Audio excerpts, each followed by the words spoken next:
ഞാൻ ആദ്യമായി എൻ്റെ ഈശോയ്ക്കും എൻ്റെ ദൈവമാതാവിനും ഒത്തിരി ക്ഷമ ചോദിക്കുവാണ് എൻ്റെ ഉടമ്പടി വൈകിയതിന്. കാരണം ഞാൻ 13/7/2022 ആദ്യമായി ഞാനിവിടെ ഉടമ്പടി എടുത്തത്. ഉടമ്പടി എടുത്തു കഴിഞ്ഞ ശേഷം പോയ ശേഷമാണ് എനിക്ക് 11 വർഷമായിട്ടുണ്ടായിരുന്ന എൻ്റെ മുടിയിൽ വട്ടമായിട്ട് മുടി കൊഴിഞ്ഞു പോവുമായിരുന്നു. ആ രോഗം എനിക്ക് ഉടമ്പടി എടുത്ത് കഴിഞ്ഞ ശേഷമാണ് ഞാൻ ട്രീറ്റ്മെൻറ്റൊക്കെ എടുത്തതാണ്. പിന്നീട് എനിക്ക് ആ ട്രീറ്റ്മെൻറ്റിൽ കൂടെ ആണെങ്കിലും കുറച്ചൊക്കെ മുടിയൊക്കെ കിളുത്ത് കയറി വന്നതാണ്.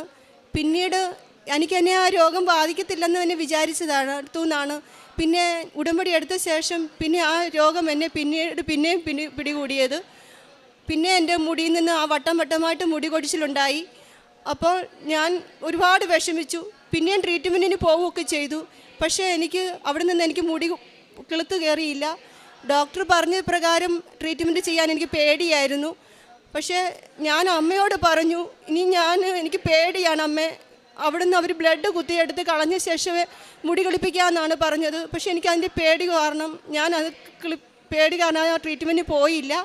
പിന്നീട് ഞാൻ അമ്മയോട് പറഞ്ഞു, അമ്മേ, ഞാൻ അമ്മയുടെ തൈലം മാത്രമേ പുരട്ടത്തുള്ളൂ, എൻ്റെ മരുന്ന് ഇനി അതേ ഉള്ളൂ. അതുകൊണ്ട് ഞാൻ അമ്മയുടെ ഉടമ്പടി തൈലം പുരട്ടി എനിക്ക് മുടി കിളിപ്പിച്ച് തരണം എന്ന് ഞാൻ അമ്മയോട് പറഞ്ഞ് പ്രാർത്ഥിച്ചു. യൂട്യൂബിൽ അച്ഛൻ്റെ ആരാധനയിൽ ഞാനത് കൂടി എന്ന് എൻ്റെ മനസ്സറിഞ്ഞ് എനിക്കറിയത്തില്ല, ഞാൻ എൻ്റെ ഈശോയെ വിളിച്ചു, അമ്മയെ വിളിച്ചതെന്ന് എന്താണെന്ന് പോലും എനിക്കറിയാം. അതുപോലെ ഞാൻ വിളിച്ച് പ്രാർത്ഥിച്ചു. അപ്പോൾ ഞാൻ കുറച്ച് ദിവസം കഴിഞ്ഞപ്പോൾ എനിക്ക് അമ്മയുടെ സ്വപ്നം കാണുകയൊക്കെ ഞാൻ ചെയ്തു. പിന്നീട് ഞാൻ അത് കഴിഞ്ഞ ശേഷം 2 ആഴ്ച കഴിഞ്ഞ ശേഷം ഞാൻ എല്ലാ ദിവസവും പ്രാർത്ഥിക്കുമ്പോൾ ഈ തൈലം പുരട്ടി പ്രാർത്ഥിക്കുമായിരുന്നു. അങ്ങനെ ഞാൻ പ്രാർത്ഥിച്ച് കഴിഞ്ഞ ശേഷം 2 ആഴ്ച കഴിഞ്ഞപ്പം എൻ്റെ തലയിൽ നിന്ന് ഈ മുടിയെല്ലാം കിളുത്ത് കയറാൻ തുടങ്ങി. അങ്ങനെ ഇത്രയും നാളും എനിക്കിപ്പോഴും ഈ രോഗത്തിന് എനിക്കൊരു കുഴപ്പമില്ല. എൻ്റെ ഒരു മുടി കൊഴിച്ചിലും ഇല്ല. എൻ്റെ മുടിയൊക്കെ സമൃദ്ധമായിട്ട് തന്നെ വന്നു, എല്ലാ മുടിയും തിരിച്ചു വന്നു. പിന്നീട് ഒരു സാക്ഷ്യമെന്ന് പറയുന്നത്, ഞാൻ ഉടമ്പടി എടുത്ത് പുതുക്കിയതിന് ശേഷം എനിക്ക് വലിയൊരു ബുദ്ധിമുട്ടുള്ളൊരു രോഗം ഉണ്ടായിരുന്നു. എൻ്റെ ഡിസ്കിന് കംപ്ലൈൻ്റ് ആയിരുന്നു. അത് എൻ്റെ കഴുത്തിനായിരുന്നു. എനിക്ക് എന്നും വേദനയായിരുന്നു. ഷോൾഡറിൻ്റെ ഒക്കെ എപ്പോഴും നീരും, കൈയുടെ മസിലിനെല്ലാം വേദനയായിരുന്നു. കുത്തിയിരുന്ന് പ്രാർത്ഥിക്കാൻ പോലും, മുട്ടുകുത്തി പ്രാർത്ഥിക്കാൻ പോലും എനിക്ക് വയ്യായിരുന്നു. വീട്ടിലെ ജോലി പോലും ചൊവ്വന്നേരം ചെയ്യാൻ പാടായിരുന്നു. എൻ്റെ ഹസ്ബൻഡിൻ്റെ കൂടിയാണ് ജോലി ചെയ്തുകൊണ്ടിരുന്നത്. കൈക്കൊക്കെ നീര് വരുമായിരുന്നു.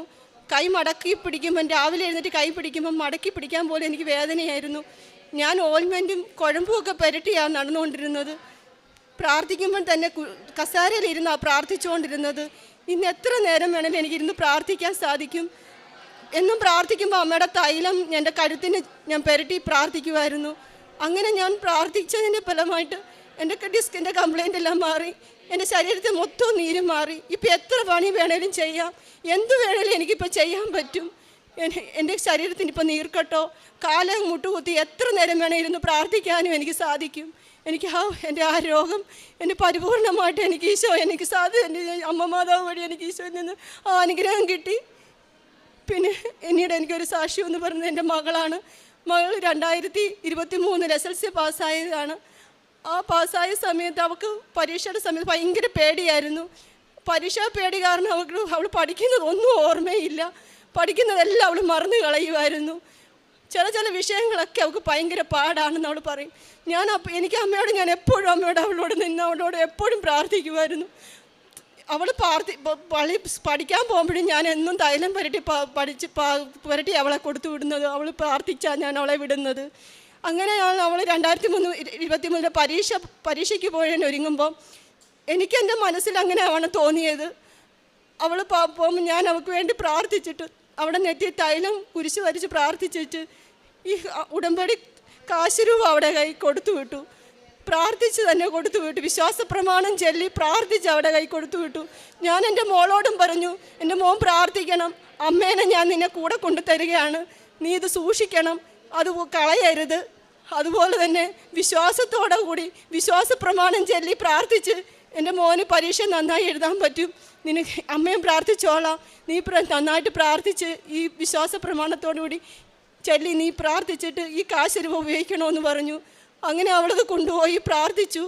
അങ്ങനെ അവൾ ഞാൻ പറഞ്ഞതുപോലെ തന്നെയല്ല, അവൾ ആ വിശ്വാസത്തോടെ അവൾ ചെയ്തു.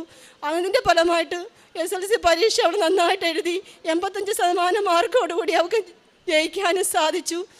പിന്നീട് ഒരു സാക്ഷ്യം എന്ന് പറയുന്നത്, 6 വർഷമായിട്ട് എനിക്ക് ഉദരരോഗത്തിനുള്ള ബുദ്ധിമുട്ടുണ്ടായിരുന്നു. വയറ്റിൽ നിന്നൊക്കെ പോകുമ്പോൾ എനിക്ക് ഭയങ്കര പ്രയാസമായിരുന്നു. എനിക്ക് ബ്ലഡ് വരുന്ന ഒരു ബുദ്ധിമുട്ടുണ്ടാവുമായിരുന്നു. അതൊക്കെ ഞാൻ ഒത്തിരി വിഷമിച്ചതായിരുന്നു. അങ്ങനെ ഞാൻ ഇരുന്ന് പ്രാർത്ഥിക്കുമ്പോഴത്തേക്ക്, എന്നും പ്രാർത്ഥിക്കുമ്പം വയറ്റിൽ ഞാൻ കുരിശ് വരയ്ക്കും, തൈലം പരട്ടി കുരിശ് വരച്ചാണ് പ്രാർത്ഥിച്ചുകൊണ്ടിരുന്നത്. അങ്ങനെ ഞാൻ 6 വർഷമായിട്ടുണ്ടായിരുന്ന ഒരു രോഗമാണിതെനിക്ക്. ഞാൻ എന്നും തൈലം പരട്ടി പ്രാർത്ഥിക്കുമായിരുന്നു. അങ്ങനെ പ്രാർത്ഥിച്ചതിൻ്റെ ഫലമായിട്ട് ഇപ്പം ഈ നിമിഷവും വരെ എനിക്കൊരു ബുദ്ധിമുട്ടുമില്ല. വയറ്റിൽ നിന്ന് പോകുന്നതിനും പ്രയാസമില്ല. ചില ആഹാരങ്ങൾ എനിക്ക് കഴിക്കാൻ പറ്റത്തില്ലായിരുന്നു. ഇപ്പം എത്ര സമയം വേണേലും ആഹാരമില്ലാതെ നിൽക്കാൻ പോലും എനിക്ക് സാധിക്കും. എനിക്ക് ഗ്യാസ് പ്രോബ്ലം കയറി വരുമായിരുന്നു ഉദരത്തിൻ്റെ പ്രയാസം കാരണം. ഇന്നിപ്പോൾ എത്ര സമയം വേണേലും എനിക്ക് അസിഡിറ്റിയോ ഗ്യാസിൻ്റെ പ്രോബ്ലമോ ഒന്നും എനിക്ക് എന്നെ അലട്ടാറില്ല. എനിക്ക് ഒത്തിരി ഒത്തിരി ഒത്തിരി അനുഗ്രഹങ്ങൾ തന്ന എൻ്റെ ഈശോയ്ക്ക് ഒരുപാട് നന്ദി സ്തോത്രം അർപ്പിക്കുവാണ്. പിന്നെ ഞാൻ കാരുണ്യ പ്രവൃത്തി എന്ന് പറഞ്ഞാൽ ക്യാൻസർ ആയിട്ടിരിക്കുന്ന രോഗികൾക്ക് വേണ്ടി ഞാനൊരു പ്രാർത്ഥിക്കുമായിരുന്നു. കാരണം എൻ്റെ ഒരു നിയോഗം എപ്പോഴും അവർക്ക് വേണ്ടി ഉണ്ടായിരുന്നു. ഞാൻ എൻ്റെ നിയോഗത്തോടൊപ്പം തന്നെ, ഞാൻ എഴുതുന്നതിനോടൊപ്പം തന്നെ ഒരു നിയോഗം ക്യാൻസർ രോഗികൾക്ക് വേണ്ടി ഞാൻ എഴുതുമായിരുന്നു. അങ്ങനെ എൻ്റെ അടുത്തുള്ളൊരു ക്യാൻസർ രോഗികൾക്ക് വേണ്ടി ഞാൻ പ്രാർത്ഥിക്കുമായിരുന്നു. അവർക്കിപ്പം വളരെയേറെ സൗഖ്യമുണ്ടെന്ന് അവർ പറഞ്ഞു. അങ്ങനെ ഞാൻ അവർക്ക് വേണ്ടിയുള്ള സാമ്പത്തിക സഹായവും എന്നെ കഴിയാവുന്ന ഞാൻ ചെയ്യുമായിരുന്നു. പിന്നെ അക്രൈസ്തവരായിരിക്കുന്നവരുടെ ഇടയിൽ ഞാൻ എൻ്റെ ഉടമ്പടി പത്രം കൊണ്ടുപോയി, ഞാൻ ഇവിടുന്ന് കൊണ്ടുവന്ന് എല്ലാ മാസവും പത്രം ഞാൻ കൊടുത്ത്, ഞാൻ എല്ലാ മാസവും ഉടമ്പടി പത്രം അക്രൈസ്തവരായിരിക്കുന്നവരുടെ ഇടയിൽ പ്രാർത്ഥിച്ച് തന്നെ കൊടുക്കുമായിരുന്നു. അതിൻ്റെ കാരണത്താൽ അവർക്ക് ഒത്തിരി ആത്മീയമായി വരാനൊക്കെ അവർക്ക് സാധിച്ചു. അവരും ഈ തിരുസന്നിധിയിൽ വന്ന് പ്രാർത്ഥിക്കാനായിട്ടൊക്കെ അവർ ഒരുപാട് ആഗ്രഹങ്ങളൊക്കെ പറഞ്ഞ് അവരിവിടെ വരാനും തുടങ്ങി.